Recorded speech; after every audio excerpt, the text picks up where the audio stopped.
প্রিয় বন্ধুরা, এমনই একটা জায়গায় এসেছি যেখানে বাল্যবেলা চলে গেছে, তবুও যেন মনের কোণে সেই বাল্যবেলার ছেলেবেলা যেন এখনও ভেসে ওঠে। অন্যকে দেখলেও যেন সেই পেছনের কথাগুলো মনে ওঠে। সুর হোক বা বেতাল, এই ডাঙ্কা কিন্তু আমরা অনেকেই বাজিয়ে এসেছি। এখনও কিন্তু হাটে ঘাটে গ্রামগঞ্জে মেলাতে এখনও কিন্তু পাওয়া যায় এই ধরনের ডাঙ্কা অথবা ঢাক।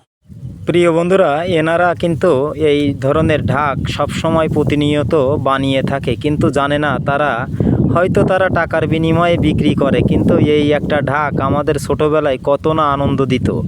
আর এইটা কিন্তু কেনার জন্য মায়ের কাছে বাবার কাছে কত গালমন্দ শুনেছি, কিন্তু কিনে না দেওয়া পর্যন্ত আমরা কিন্তু মা বাবার সঙ্গে শুধু কান্নাই করতাম আর বায়না ধরতাম শুধু একটা ঢাকের জন্য। অনেকেই আপনারাও হয়তো এই ধরনের ছেলেবেলা ফেলে এসেছেন, কিন্তু আপনাদের সঙ্গে শেয়ার করছি।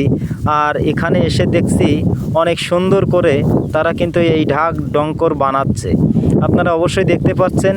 আর আপনাদের এরই সঙ্গে বলবো, অবশ্যই আপনারা যদি আমার ভিডিওটা দেখে থাকেন অবশ্যই একটু লাইক শেয়ার করে পাশে থাকবেন। আর আমার নতুন চ্যানেলটি একটু লাইক সাবস্ক্রাইব করে আপনারা একটু সঙ্গে করে রাখবেন, কারণ এই রকম প্রতিনিয়ত ভিডিও এখানে আমি আপলোড দিয়ে থাকি।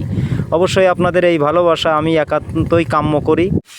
কেশবপুর থেকে এসেছি কিন্তু একেবারে পাইকেলগাড়ার কাছাকাছি। এখানে কিন্তু তারা নিজেদের হাতে এই যে ঢাক ছোট ছোট ডাঙ্কা তৈরি করছে, খুব ভালো লেগেছে। আর আপনাদেরও জানি ভিডিওটা ভালো লাগবে, অবশ্যই আপনারা চ্যানেলটি সাবস্ক্রাইব করবেন, একটু লাইক শেয়ার করে পাশে থাকবেন সব সময়।